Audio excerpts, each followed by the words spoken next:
G'day, Aaron Shiner here.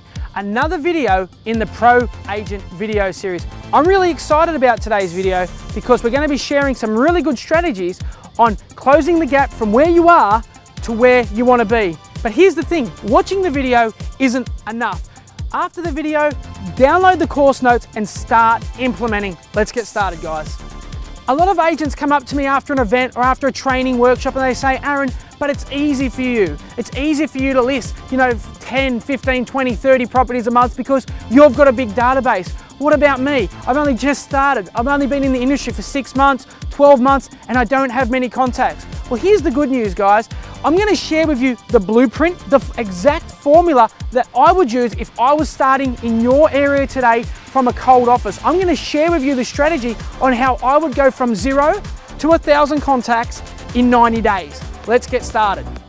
Okay, let's look at how we would go from 0 to 1,000 contacts in 90 days. And for me, the first place I would start if I was starting in a new office today, I would want to get a record, a list, a history of all the past purchases that have bought from the office. Only 3% of the real estate industry are currently staying in contact with their past anniversaries, which really means there's a tremendous gap, a tremendous opportunity to be the agent that you can forge a relationship with those people, so when they actually are thinking about selling, you've stayed in contact, you've wished them happy anniversary, you've sent them anniversary cards, and you're top of mind. An old mentor told me this many years ago, and he said this, Aaron, the definition of ethics is doing the right thing when nobody else is watching. And I think that's also true in real estate, because all of a sudden, an agent finds a potential seller, they're looking to sell in a week or 2 weeks or 3 weeks, all of a sudden, that agent's interest in that person magnifies and attracts.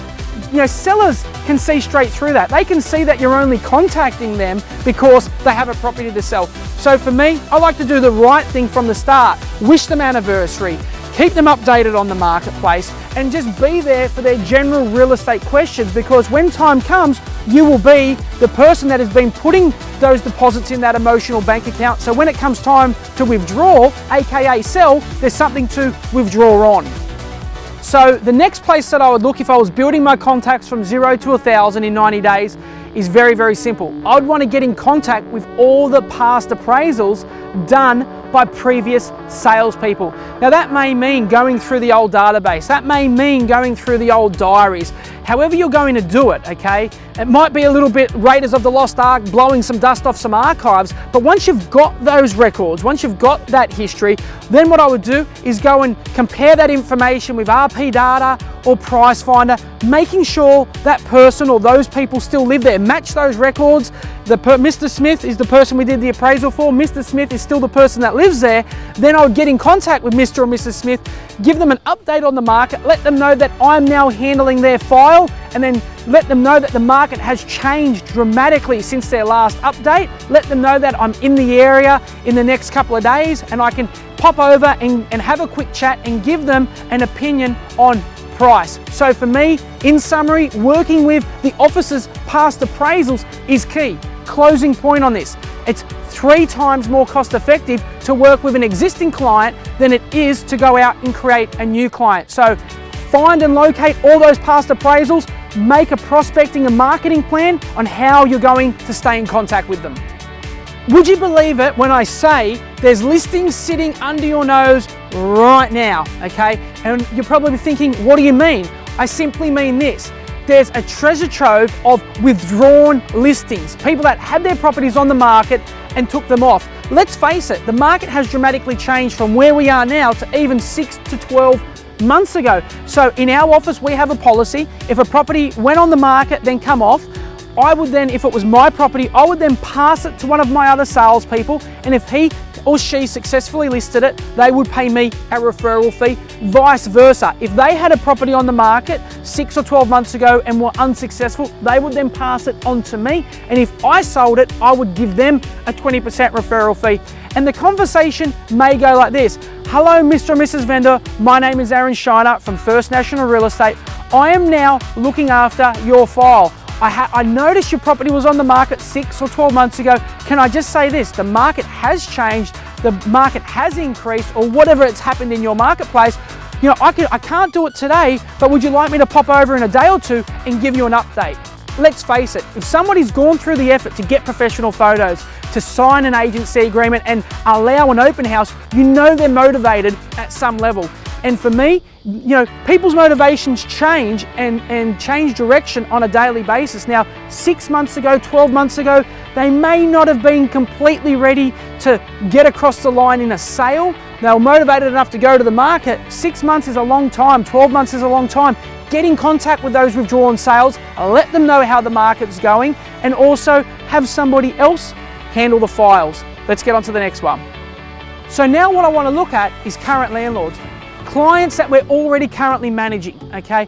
I really want to make sure we give these guys first-class service. And when I ask people, what are you sending your landlords right now? When I'm doing consulting in offices, I ask, what are you sending your landlords right now? Besides the monthly statement and maybe some requests for repairs, the answer is typically not much. So for me, let's have a look at how we can really give some first-class service to our current landlords. What would that look like? Well, for me, it's simply about delivering a newsletter once every 3 months about the marketplace wrap. Let them know about what's happening in the marketplace. Every 6 months, let them know about the CMA. Deliver a CMA with all the recent sales in the area. Let them know how it's performing. Let's face it, if we have shares in a portfolio, our stockbroker rings us up, our stockbroker sends us information and lets us know how well our portfolio is doing. It's exactly the same as how we want to treat our landlords. We want to keep them updated. And let's face it, people buy investment properties for one goal, and that is to obtain financial freedom, okay? So let's say we set a record in the area. Let's just say we set a record around the corner. Your landlords should know, because I have a lot of dialogue with landlords because it is a very non-emotional transaction. They say, Aaron, if you could repeat that result, yes, I would sell, okay? Chances are I'm gonna list that property and sell it back to another landlord. So for me, it's about making sure all our landlords have got the current and correct information so they can make informed decisions. All right, guys, we're on the home straight. Now what we're gonna look at is dominating your farm area, your business development area, your precinct, whatever you wanna call it. Most agents say to me, yes, Aaron, I have a farm area. And I say, that's great. How big is it? How many homes? Typically they can't answer me. And then I also say, well, tell me, how many times a year are you contacting those people? On average, it would be lucky to be 3 to 4 times a year. Can I say this? The size of the farm area doesn't really matter. What really matters is this: how many times a year we communicate with those people. Our strategy is to communicate 24 times over a 12-month period. Every 2 weeks, we want to be sending something, okay? Now that's something of value. The days of free appraisal are long gone. We want to make sure we've got some give to get marketing, something of value. Let that be a free book offer. Let that be a CMA report. Let that even be just listed or just sold notifications. But it's got to be something of value to your customer or to your potential or future customer. Otherwise, it's going to end up in the trash like everybody else's. It's got to have that second look and that wow factor. But again, put a prospecting plan in place on how you're going to stay in contact with your farm area 24 times a year over a 12-month period. Oh, one last thing on this topic, okay? The ideal farm area size is typically anywhere between 1,500 homes to 2,000 homes. Really easy to cover, really easy to manage. Okay, we're on to the last two, and I can say this: these really shouldn't be attempted unless the first 5 are already in place. The first one is this: I call it the 7-year itch. On average, throughout an area, the average time somebody stays in a property is 7 years. So what we like to do through RP data is locate and find anybody who had an anniversary in the last week 7 years ago. So stay with me. So they've had an anniversary, their 7-year anniversary in the past 7 days. What I then want to do is group them all up, and I want to send them all an anniversary letter. And the anniversary letter is very, very simple. It just says, hey, I realize it's been 7 years since you bought and moved into the property. Just wanted to wish you a happy anniversary. Can I also say the market has changed dramatically over the 7 years that you bought the property. I'm going to be in your area. Maybe you'd like to give me a call or contact me, and I'll let you know about what the market's doing. Okay, so that's part one. Part two, a couple of days later, you would follow it up with an anniversary call. Here's what I've found after doing this for so many years.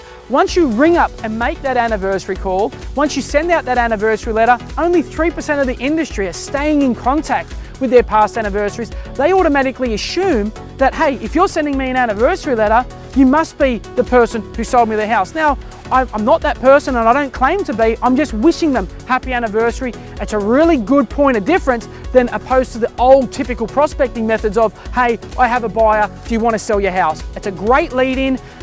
Locate and isolate those 7-year rich people, send them an anniversary letter, follow them up with an anniversary call. So there we have it. We've completed 0 to 1,000 contacts in 90 days. Here's a question for you. Which one are you going to implement first? And more importantly, how are you going to get started? Watching the video is one thing, implementing this stuff is the next, because that's going to be the difference that really helps you close the gap from where you are to where you want to be. Remember, the course notes are directly below this video, so go and download them now, print them out and stick them near your desk. I've really enjoyed making this video for you. Keep an eye out for the next video in the Pro Agent series coming soon. Take care, Aaron Shiner here, List and Sell, bye for now.